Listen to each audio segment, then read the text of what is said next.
Olá, pessoal! Hoje estamos falando aqui diretamente do Jardim Botânico da UEPB. Estamos aqui com Eli Marcos e ele vai contar para a gente um pouquinho da história do Jardim Botânico, como foi que surgiu e a importância desse espaço aqui. Bem, Carol, o Jardim Botânico ele surgiu a partir de uma estrutura pré-existente, que era o Horto Arbóreo, né, da UEPB, que já foi uma herança da Prefeitura Municipal de Campina Grande. Era um antigo Horto Municipal de Campina Grande, que virou o Horto da UEPB. E aí, em 2019, uma série de servidores da UEPB, professores, técnicos, tiveram a ideia de fundar essa estrutura aqui, chamada Jardim Botânico, que é a evolução do Horto, em que a gente trata com questões diretamente relacionadas ao propósito da universidade, que é ensino, pesquisa e extensão. Tudo isso relacionado à parte de educação ambiental, conservação e principalmente o atendimento ao público, né? Que a gente faz nos 223 municípios da Paraíba.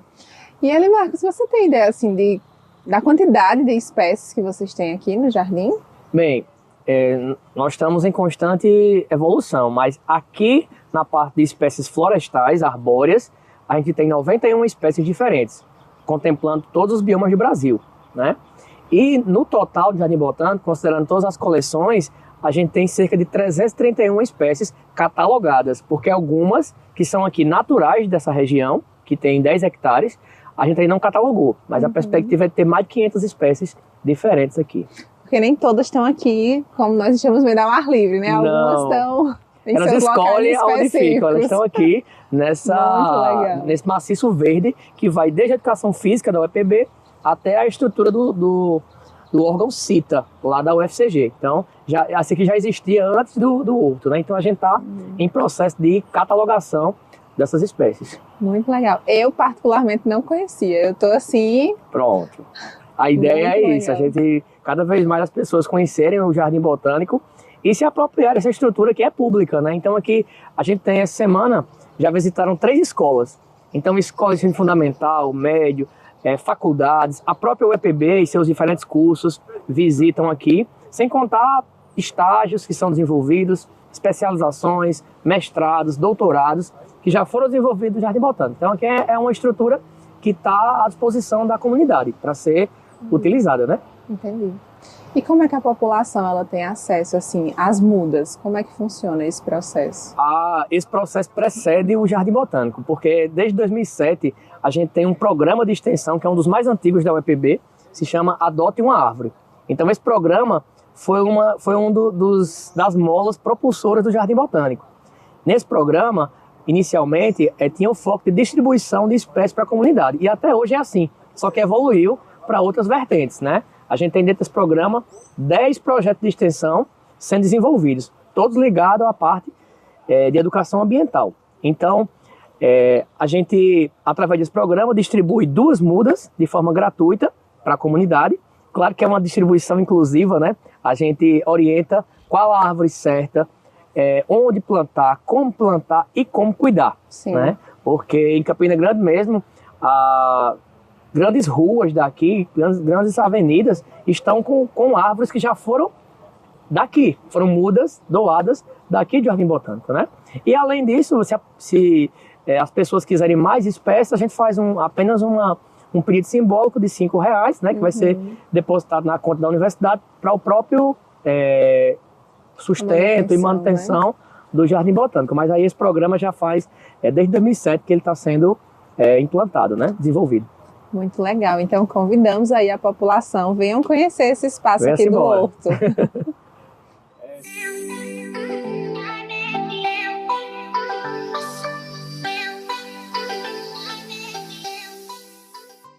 Então, Eli Marcos, conta aí pra gente como é que está estruturado o espaço aqui do Jardim Botânico. Já vamos aproveitar aqui o espaço, sentar aqui um pouquinho.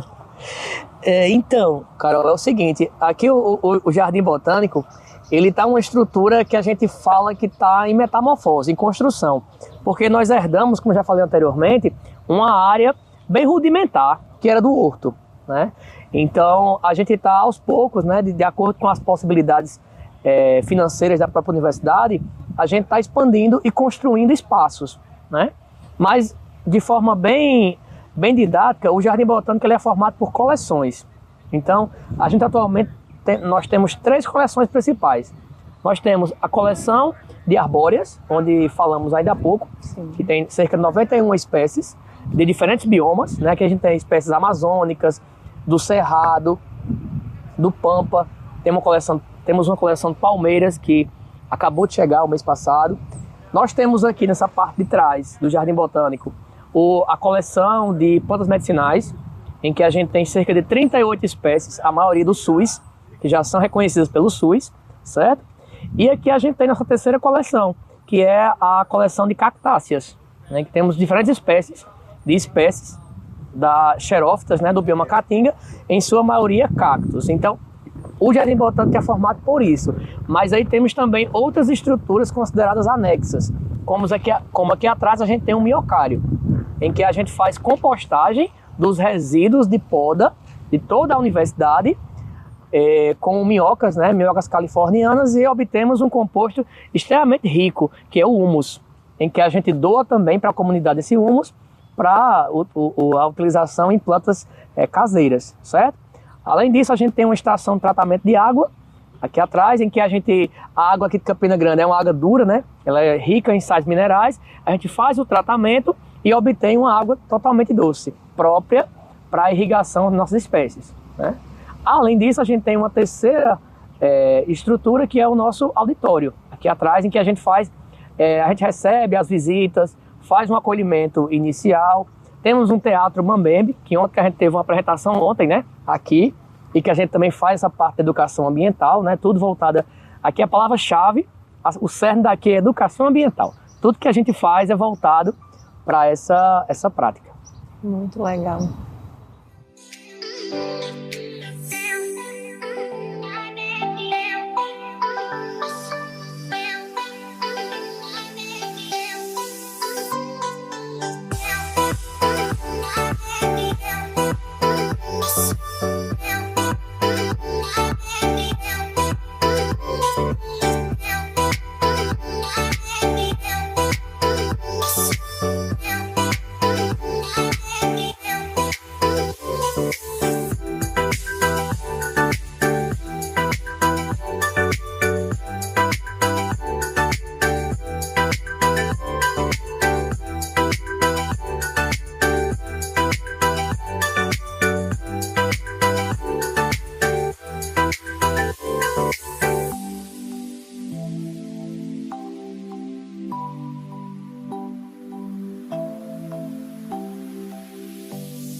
Olá pessoal, sejam muito bem-vindos. Eu me chamo Ana Carolina, estamos aqui hoje para a gravação de mais um episódio do UEPB em Voz, o podcast da Universidade Estadual da Paraíba.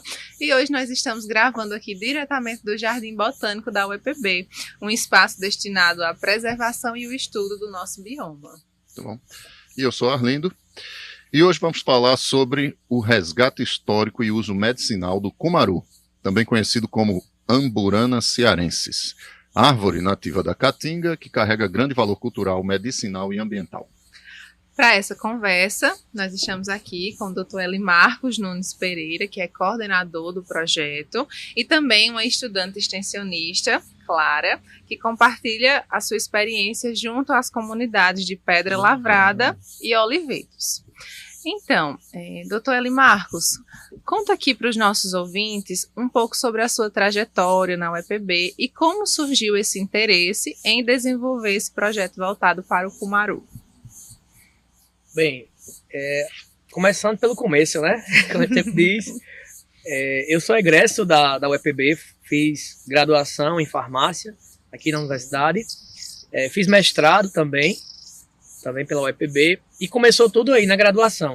Todos os projetos que eu desenvolvia era com essa vertente voltada para plantas medicinais. Tanto o PIBIC, projetos de extensão, o meu próprio TCC, tudo isso foi voltado para essa área de produtos naturais, sobretudo plantas medicinais. E eu sempre fui um admirador pelo bioma Caatinga, né? Porque eu nasci nesse bioma, né? Eu sou do município de Patos, né? Patos, São Pinharas, naquele intermeio, E eu cresci na zona rural, então eu sempre fui criado, meus avós não sabiam o que é natureza, meus pais não sabiam o que era uma drogaria. Se a gente tinha uma patologia, uma doença, a gente ia lá, pegava uma casca de uma determinada espécie e meu avô dizia, isso serve para inflamação, para dor. E aí eu cresci com essa vivência, né? Com esse uso corriqueiro, cotidiano de plantas medicinais. E eu levei isso para a graduação. Eu digo, eu vou valorizar essa prática que é milenar, né? Diga-se de passagem. Tradicional, esse né? saber. E, inclusive, no meu mestrado, eu validei o uso de uma planta medicinal daqui, a cabeça de negro, a Podanthera congestiflora. Então, ela era conhecida apenas pelos raizeiros, e eu levei essa planta para o conhecimento da comunidade científica. E a gente verificou que praticamente todas as atividades que eram descritas no uso tradicional tinha validação científica no laboratório, inclusive atividade anti-inflamatória. Inclusive, levei essa mesma planta para o doutorado, para o estudo do câncer. Também teve uma atividade expressiva.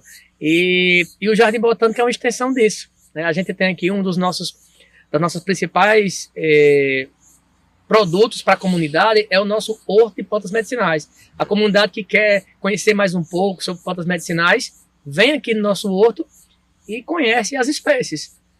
E aí, e assim por diante, a gente levou essa proposta para a extensão.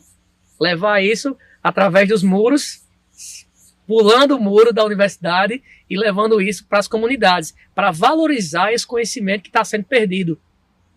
Esse conhecimento está ficando com os nossos avós. Então, daí surgiu o projeto Farmácia Viva e, com o passar do tempo, surgiu uma das vertentes desse projeto, que é a conservação do nosso cumaru, né, da Amburana cearense. E aí a gente tem também outros projetos com outras plantas valorizando o bioma caatinga, especificamente.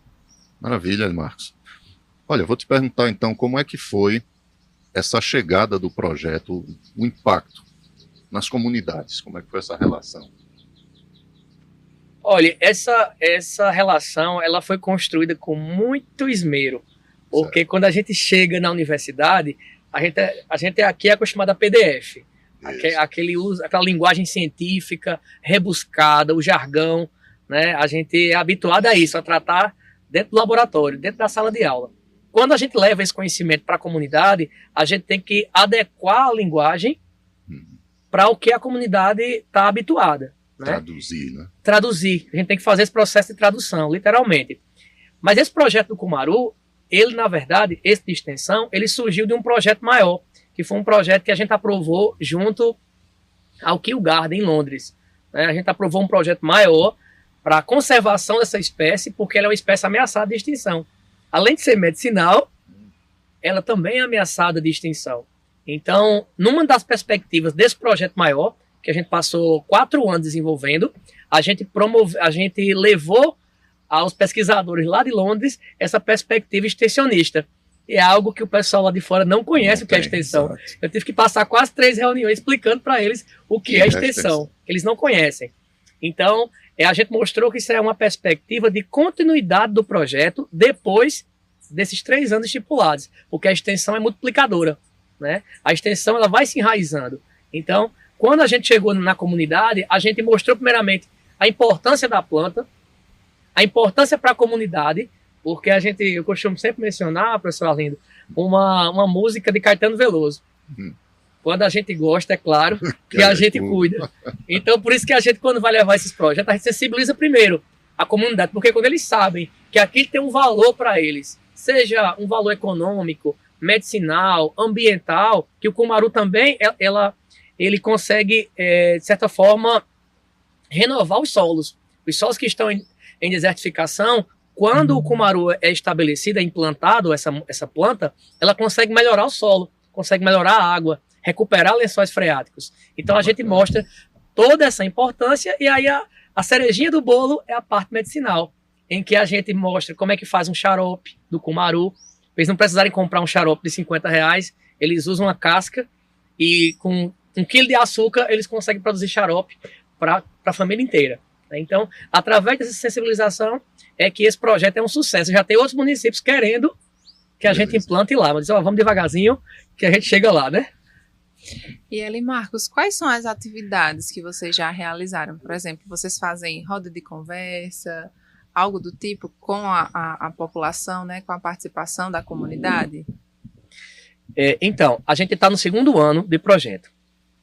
Clara está entrando agora na segunda leva de alunos, mas o ano passado a gente já fez diversas rodas de conversa, a gente fez encontros pedagógicos com as escolas municipais que estão instaladas no município. A gente começa com as crianças. As crianças são excelentes multiplicadores, né? Então, fizemos rodas de conversa, fizemos oficinas temáticas de como preparar o xarope de forma correta, o xarope do cumaru, a gente preparar o pó do cumaru, que é utilizado para problemas de asma e outras afecções respiratórias. E com isso, a comunidade ela foi requerendo. A gente faz um processo dialógico, né? O que é que vocês esperam da gente? A gente leva. Não, a gente quer que o senhor ensine como é que faz a pomada do cumaru, a gente tratar infecções. A gente levava e fazia de forma bem prática e caseira como faz o creme, a pomada do cumaru. A gente quer que vocês ensinem como faz o xarope. A gente fez as oficinas temáticas e capacitou as mães, né? Que as mães a gente tratou principalmente com elas, e as mães multiplicavam para seus companheiros, para seus filhos, e aí a gente foi fazendo essas atividades. E esse ano a gente decidiu expandir. Além disso, é de verificar como está esse conhecimento do cumaru na comunidade, com vistas a produzir materiais educativos, folders.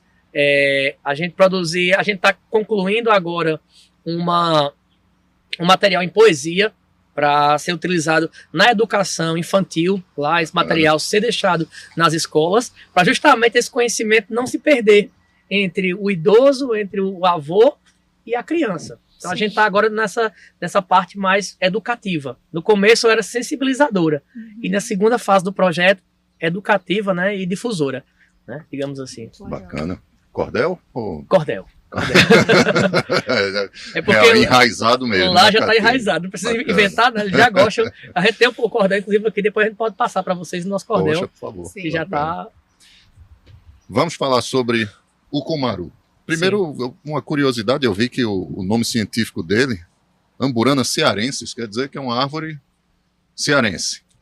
Mas ela é encontrada aqui? Como é que é isso, Edmar? Então, agora eu vou mais para a vertente mais científica, né? Quando uma árvore é descoberta, não que ela existiu porque a pessoa descobriu, não, mas quando um pesquisador, um botânico, ele identifica uma árvore, geralmente ele coloca uma alusão ao local onde ela foi identificada pela primeira vez. Então, o cumaru, a Amburana cearensis, ela pode ser encontrada desde o Brasil, nessa região nordeste do Brasil, lá na parte, no início de Minas Gerais também, mas também na Bolívia, na Argentina, ali no Chaco, naquela região, só que foi identificada primeiramente no Ceará. Então, por isso que foi colocada esse nome cearensis pelo botânico que a descobriu, né? Mas ela tem uma distribuição bem ampla, né, entre o Nordeste e outros países aqui da América do Sul. E ainda sobre o cumaru, quais são os usos medicinais, os principais e culturais dessa espécie? E pode também falar um pouco sobre as ameaças que ela vem enfrentando? Então, eu vou fazer um link entre a ameaça e o uso medicinal. O uso medicinal a gente está usando como digamos, um antídoto para essa questão das ameaças, porque o cumaru ele está no 3º processo de extinção. Passando por mais 2 etapas, ele pode chegar ao processo de extinção completa. Definitivo. Né? Porque a gente tem poucos indivíduos na natureza. Certo. Esse nosso projeto que eu mencionei anteriormente, nós distribuímos cerca de 700 mudas do cumaru nessa região aqui do Cariri.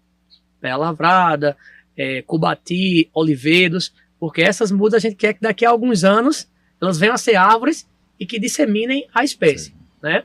Então, essa parte medicinal é um argumento muito importante que a gente diz para as pessoas preservarem. A gente tem até um programa Adote um Cumaru, que cada família adotasse pelo menos uma muda e cuidasse, né? Porque aqui é um ambiente bem inóspito, né? Ela não está se desenvolvendo de forma natural, ela está sendo um pouco artificializada, né? Então, esse uso medicinal é muito importante justamente para as pessoas entenderem essa importância, porque a gente fala também da importância ambiental, mas ambiental é um pouco distante. Aquele que a gente usa no dia a dia se enraiza melhor na nossa concepção de importância, né? Então, o cumaru é uma espécie extremamente utilizada no Brasil há, no mínimo, 500 anos. O principal uso dela é para infecções respiratórias. Ela é um xarope, se faz um xarope da casca ou da semente. A gente fez até uma publicação ontem no nosso Instagram, mostrando como é que se faz, passo a passo, o xarope. Então, o xarope é uma preparação com açúcar, para quem não conhece, em que a gente utiliza um principativo de uma planta medicinal. E tem a vantagem de ser mais palatável, né? Ao paladar, principalmente para criança, né? Sim. Quem é mãe sabe a dificuldade. Adulto também. Adulto também, né? Adulto também, né? Vamos falar a verdade. Então, o xarope do cumaru é o carro-chefe. Utilizado para problemas como infecções virais, né? Constricções respiratórias como asma, bronquite, alveolite. Então, todas essas ites respiratórias, o cumaru pode ser utilizada. Muito importante, as partes que são usadas, principalmente a casca, a entrecasca e a semente, né? Então a gente tem essa parte para infecções respiratórias muito utilizada. E as comunidades quilombolas e indígenas ainda inovaram nisso.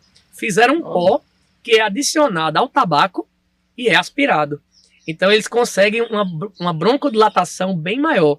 Aqui a gente tem uma amostra, porque a gente vai espirrar tanto. A gente vai fazer aqui? Podemos fazer, mas não conseguimos falar muito porque a gente vai espirrar bastante. Ela broncodilata de forma imediata. Era como o antigo rapé, o pessoal... É o famoso rapé.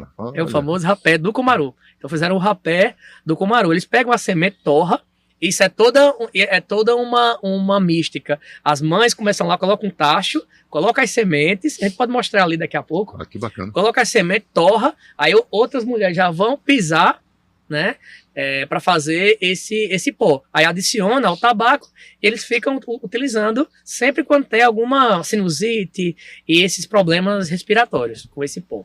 E é já foi comprovado cientificamente a ação broncodilatadora, né? E aí a gente tem também o uso contra problemas do sistema reprodutor feminino, né? É utilizado também a decocção, que é aquele chá em que ferve a casca, aquele produto utiliza na região do trato geniturinário feminino e masculino também, para prevenir algumas DSTs, porque ele tem uma forte ação antimicrobiana, antifúngica e antiviral. Então ele já utiliza, antes da gente pensar, as mulheres já faziam os tradicionais banhos de assento. Fica assistindo a novela das 9, e enquanto isso bota lá o banho de assento, senta e vai. Medicina tradicional. Medicina tradicional no seu puro suco, né? Verdade, muitíssimo interessante, né? E é importante como essa questão do resgate, né, desse saber tradicional, porque como você falou, ele vai se perdendo, principalmente para a população urbana, né? A gente tem muito aquela cultura da farmácia, de comprar o medicamento, e essa questão, assim, do extrair da natureza, de como é rico, né, essa informação, muito legal, muito bacana mesmo. E agora, né, afunilando um pouquinho para o projeto, né? A gente está aqui com Clara, que é extensionista. Seja bem-vinda, Clara. Obrigada. E a gente queria ouvir também a sua experiência, né? De quem vive ali diretamente com a comunidade, de quem está ali bem pertinho. Como é que tem sido participar dessa ação, né? Desse diálogo com as comunidades? Bom, como eu sou da cota de agora, a gente ainda não fez viagens para as comunidades, mas a gente se prepara por meio de pesquisa e apresentações entre si sobre o que a gente vai compartilhar lá. E está sendo muito enriquecedor participar desse projeto, porque eu não conhecia a planta, eu descobri no projeto e é realmente tem muitos potenciais. Muito bom. E o que mais chamou a tua atenção nesse processo, nessa tua participação extensionista? Alguma coisa te marcou mais? Bom, ela ser uma planta broncodilatadora, porque minha mãe ela tem asma, então deu para compartilhar com ela esse conhecimento. Ela testou já? Testou e deu certo. Deu certo, que bacana. E com relação, né, à questão da educação ambiental, a gente estava conversando ali anteriormente, e um dos focos aqui, né, do Jardim Botânico é essa questão da educação ambiental. Eli Marcos, como que a educação ambiental ela está sendo trabalhada dentro desse projeto?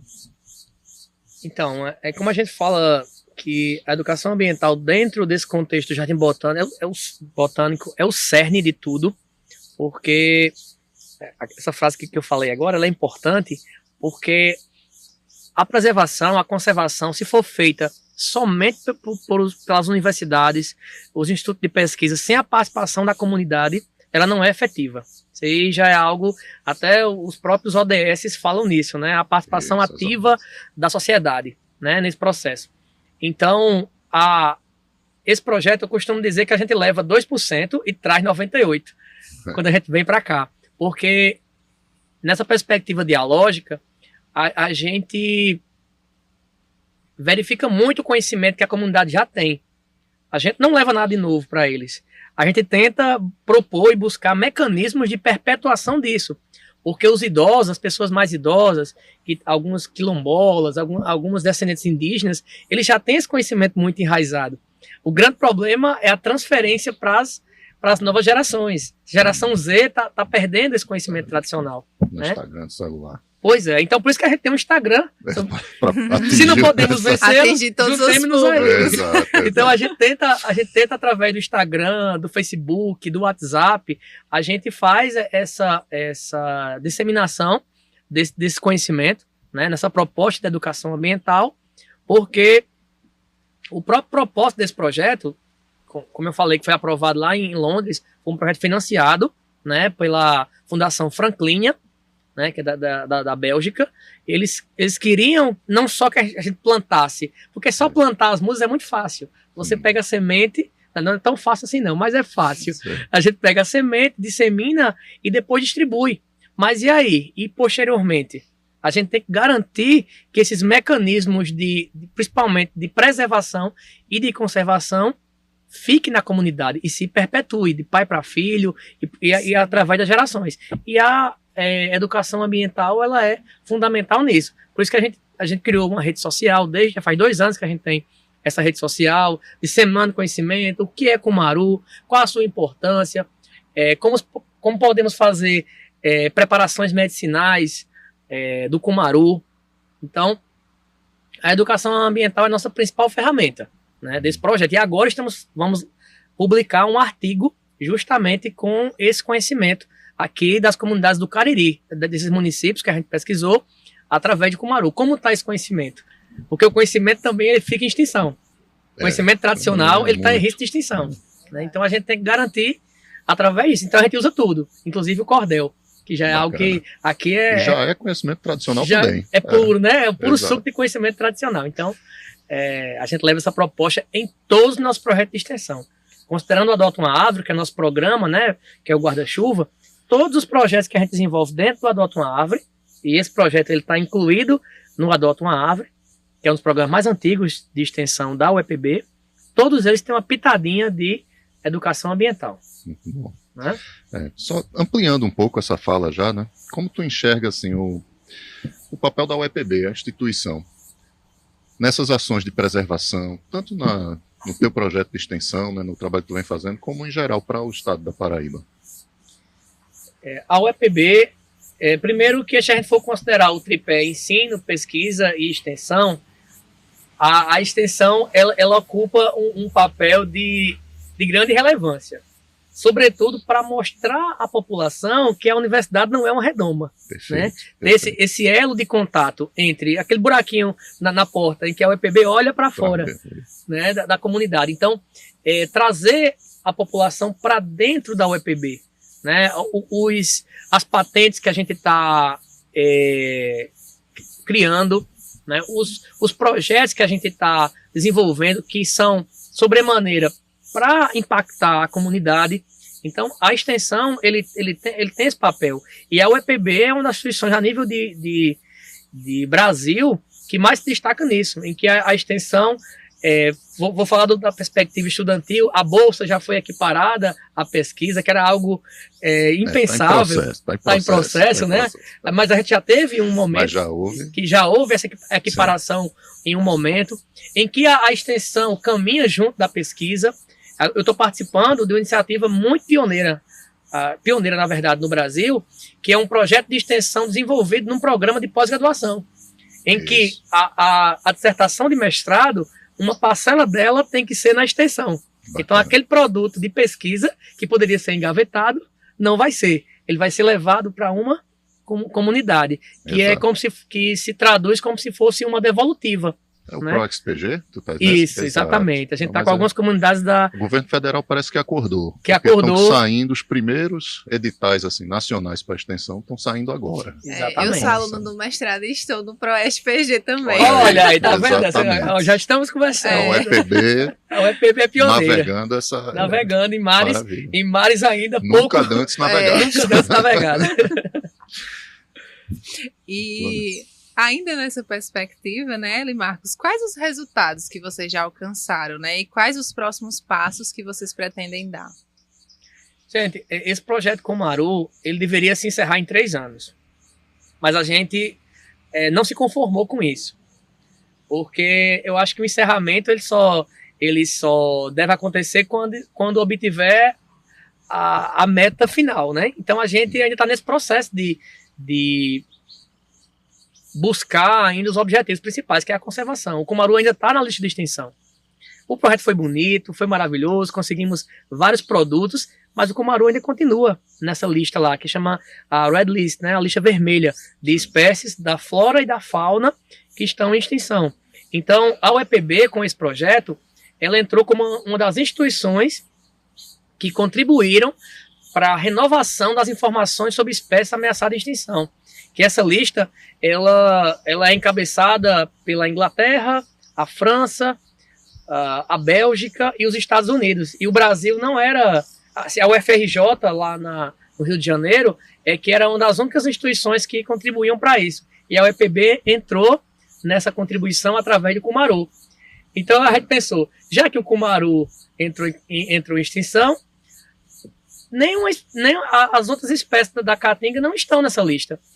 Mas não estão porque não estão em extinção ou porque não foram notadas. Né, a gente descobriu porque não foram notadas. Não existem pesquisas nessa perspectiva com as espécies da caatinga. Então a gente está chamando a atenção da comunidade internacional sobre o bioma caatinga, que ele está sendo sim ameaçado, sobretudo pela desertificação e sobremaneira também com a questão das mudanças climáticas, ou emergências climáticas, já é o termo mais atualizado. Então, a gente está expandindo agora, estamos com outro projeto que já está em fase final de aprovação, com o Instituto de Xangai, na China, para expandir. Mantivemos o Cumaru, porque não alcançamos ainda esse processo de conservação, e adicionamos outras espécies daqui, que, sob a nossa perspectiva, também estarão em extinção, se não tomarmos medidas. Então, o Cumaru está sendo desenvolvido através da extensão. A extensão é essa velhinha que está segurando aí, e estamos desenvolvendo pesquisa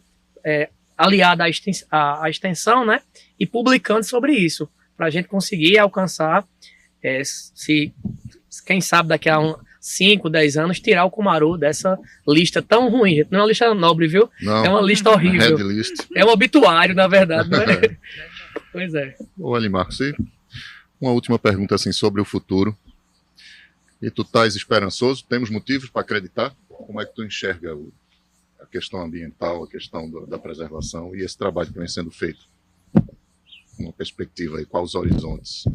Gente, é aquela perspectiva. A gente prefere ser um realista esperançoso, né? Certo. O meio ambiente não é algo fácil de trabalhar, é algo muito difícil. Eu coleciono, só nesse projeto, algumas cicatrizes. Quando eu estava coletando sementes nas serras, eu tive alguns incidentes sobre isso.